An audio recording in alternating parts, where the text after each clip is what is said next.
Hey guys, this is Brent with Western Equipment, and in this video I'm going to be showing you how to install the metal blade kit on a Stihl FS131R, and then also give you a live demo of 4 of the metal blade options that'll go with this kit. So let's get started.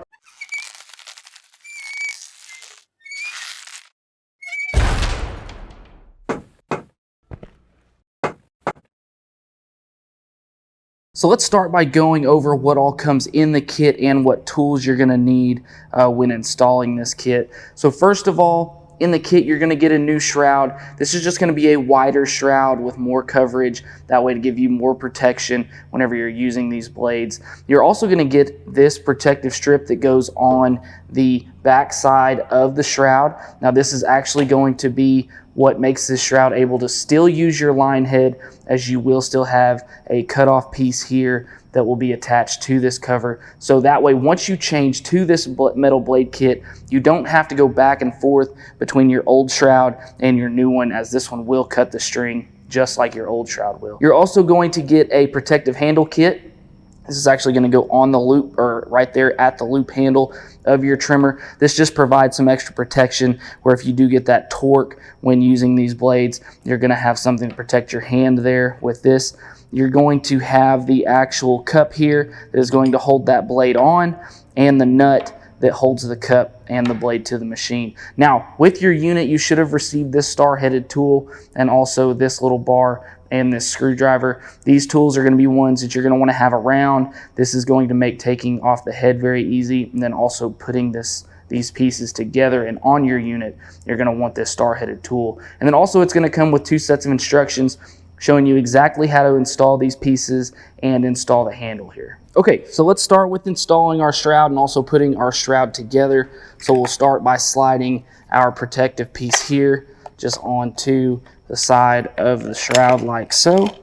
And once you get this slid down in, it will actually lock into place, so it will stay where it needs to be, just like that. It has a locking piece here and a notch here on the actual shroud itself. Now, next thing we're going to want to do is put on our cutting tab. This is going to be what cuts the line, so you can use that line head with this shroud. Once you have it installed, you don't have to switch back and forth between your original shroud and your new one. So get that little screw put on there and tighten that down in.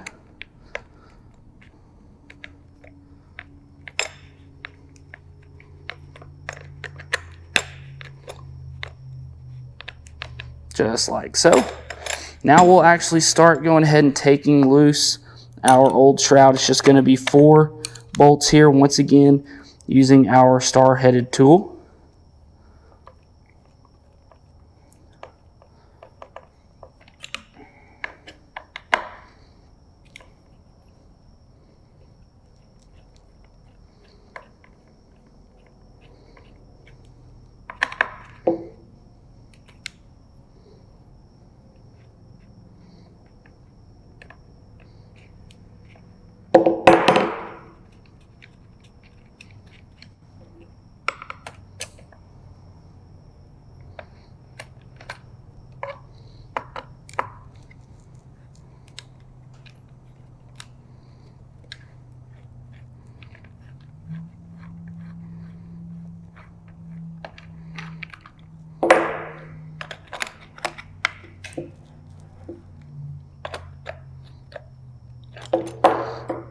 All right, and just like that, we can go on with our new shroud.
And then just make sure to get those good and snug, because we don't want that shroud coming off.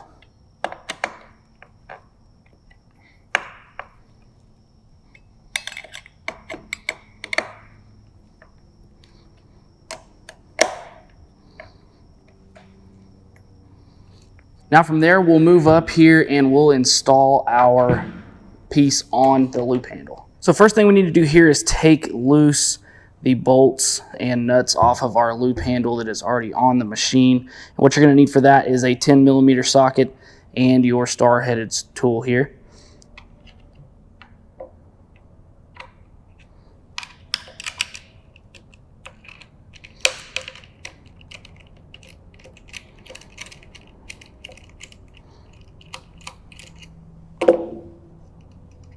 And you'll just go ahead and take this loose, because once we put on this new piece, our bolts are going to actually go the other direction. So just loosen both of those off.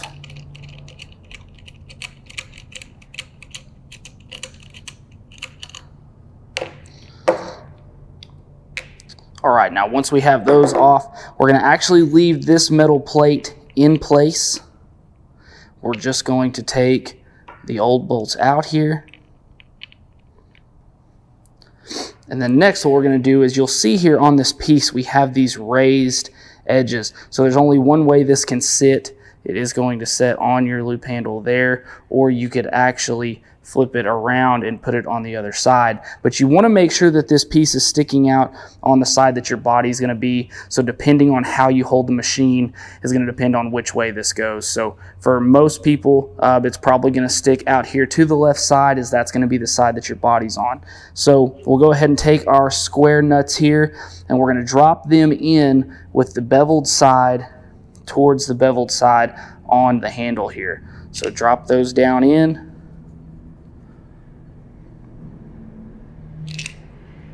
Both sides there, just go ahead and check and look to make sure that they are all the way down in. Sometimes they get stuck and you've got to push them back down in with a screwdriver. So just make sure those are set down in. And the next thing we're going to do is set this on the top of the handle. And then we'll actually take those bolts, take our new bolts, and go through the clip here and into the new piece. Try to get those started best you can, and then go ahead and take our star-headed tool once again here and get those tightened down in, just like so.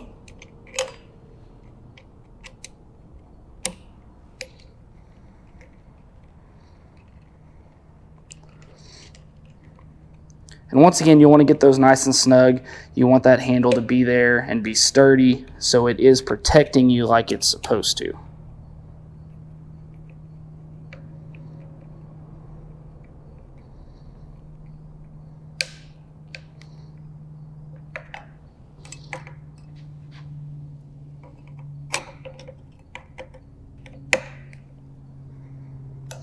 All right, now that we've got that installed, let's go ahead and install one of our blades. So like I said in the beginning, I am going to be showing you a live demo of 4 different Stihl blade options. One is going to be the round grass blade.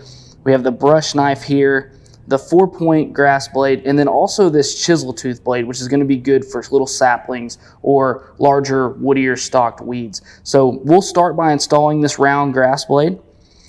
So what we're going to do here is just take off our regular line cutting head. Now how we're going to do that is, we're going to take this little round bar, we're going to put it down in the hole here and turn this head until we feel that bar click down into the lock spot, which is right there.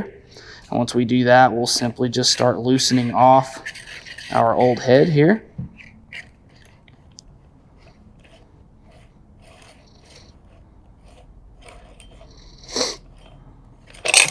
All right, once we get that off, you are going to need this plate here, so don't lose that.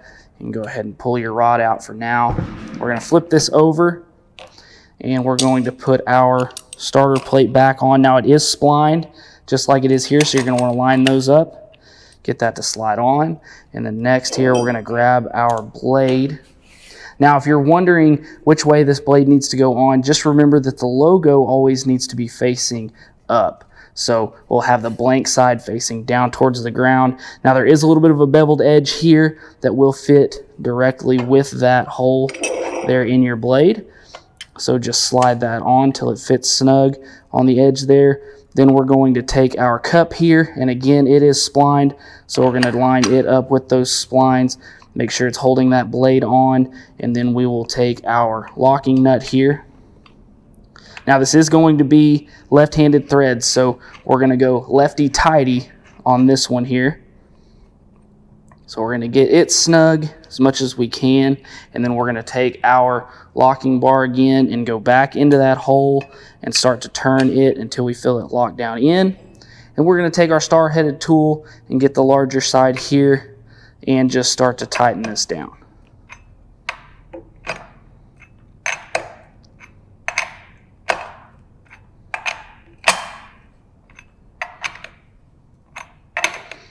And once again, guys, you want to make sure and get this good and snug. Make sure your shaft is coming all the way out to where it is catching your locking rubber there on that nut or nylon. All right, so we're good and tight there, guys. We've got our first blade on. So it's time to take this thing out and try it out.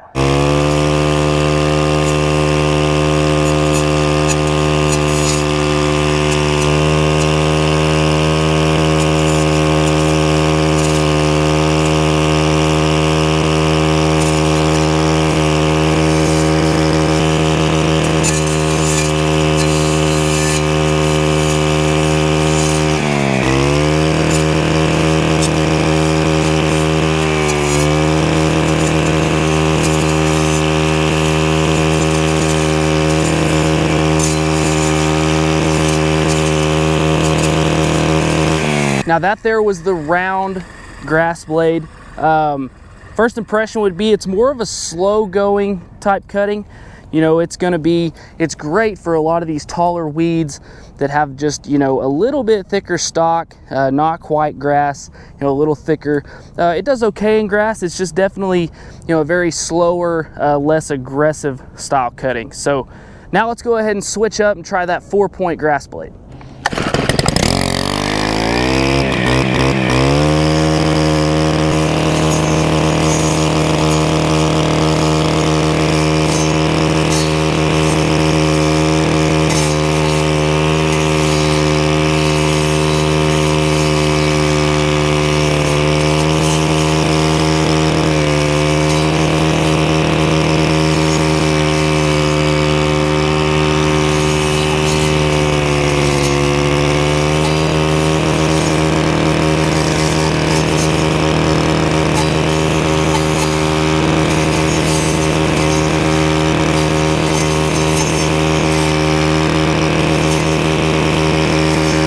All right, guys, so that was our 4-point grass blade, and definitely a little more aggressive than the round grass blade.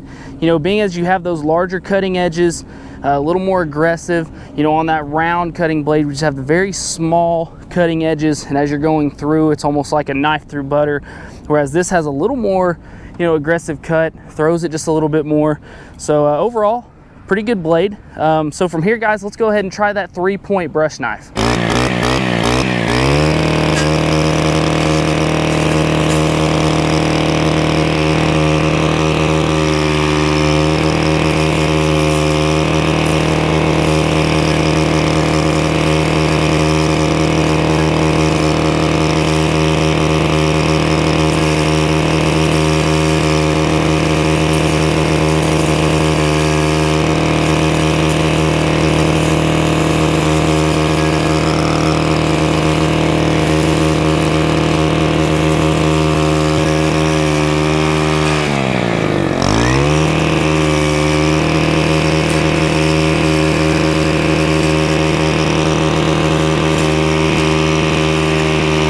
All right, guys, so that was the 3-point brush knife, and by far the most impressive.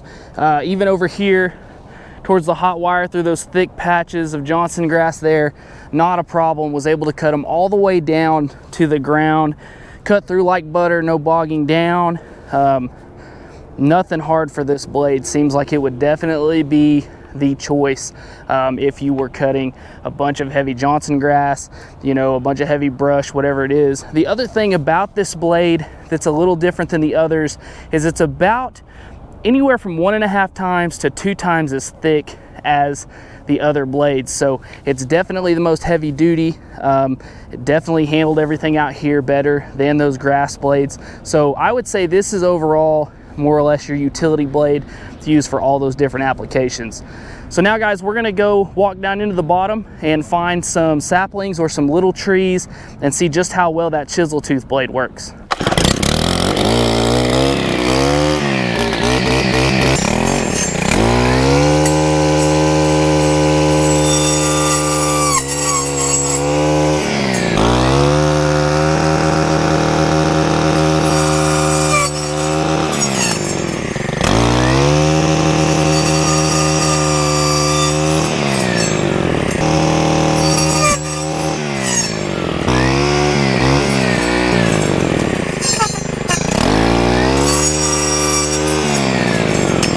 I don't know about you guys, but I definitely would say that is impressive.